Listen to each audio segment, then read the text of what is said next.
मैया की ये है कि इनके व्रत करने से है। आज सावित्री मैया इसकी उपासना की थी। जो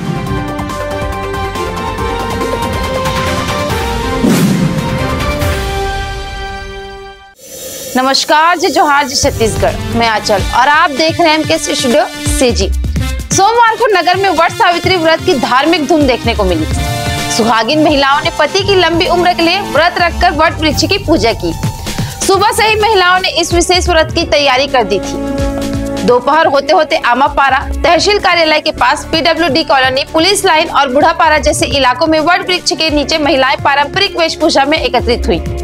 व्रती महिलाओं ने विधि विधान से वट वृक्ष की पूजा की, फिर सावित्री और सत्यवान की कथा सुनते हुए इस पावन व्रत का समापन किया। वट सावित्री मैया की जय। आज की पूजा का महत्व ये है कि सत्यवान सावित्री मैया, इसके पति की तबीयत जब खराब हो जाती है तो माता रानी से वो प्रार्थना करती कि मैया मेरे सुहाग की रक्षा करना।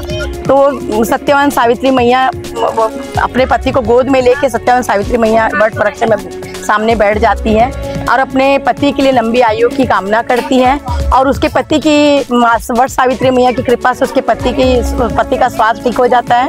और वट सावित्री मैया की ये है कि इनके व्रत करने से पति की लंबी आयु, पत्नियों का सुहाग अमर रहता है और बाल बच्चे सुख समृद्धि से भरपूर रहते हैं। इसलिए वट सावित्री मैया की पूजा की जाती है। हमारे बाकी रस्मों को आप बताएं मैडम, पूजा को कैसे किया जाता है, क्या क्या? इसकी पूजा को ये किया जाता है कि जब तक ये वट सावित्री जिस दिन होता है कि पूजन होते हैं, उस समय तक हम जल और अन्न नहीं लेते हैं, क्योंकि पूजन करने के बाद ही तो आज के दिन जो है कि आज आम, चना और ये हम लोग गुड़ का जो बनाते हैं, क्या बोलते हैं, हाँ ये सब ये बनाते हैं हम लोग, बरगद बोलते हैं उसको। ये सब हम चढ़ाते हैं और मैया को भोग लगाकर और बढ़िया आरती पूजा करके कथा करके और माता रानी का आशीर्वाद लेके जाते हैं। बस मैया का आशीर्वाद सदैव बने रहे, हम सबका अमर सुहाग अमर रहे और हम सब सुहागिन जाए। मैया से मैं यही प्रार्थना करती हूँ। मेरा परिचय मंजू श्रीवास, गीतिका गृह उद्योग, RK मशीनरी। ये वट वृक्ष है। आज सावित्री मैया इसकी उपासना की थी, जो अपने पति के प्राण की रक्षा करने के लिए, यमराज से लड़ने के लिए आज के दिन इस व्रत का उपवास करते हैं, ताकि अपने पति का रक्षा कर सके और लंबी आयु के लिए। सावित्री माता यमराज से वचन ली थी, इसी कारण इनका उपवास रखा जाता है।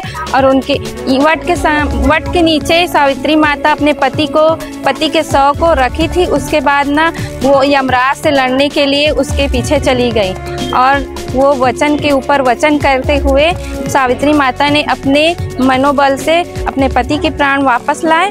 और सभी देशों में, दुनिया में यही सावित्री माता ने अपने साबित किया कि पति को पाने के लिए कुछ भी कर सकते हैं और वट माता के लिए उपासना की है। अपना परिचय बताइए। बरखा सारथी।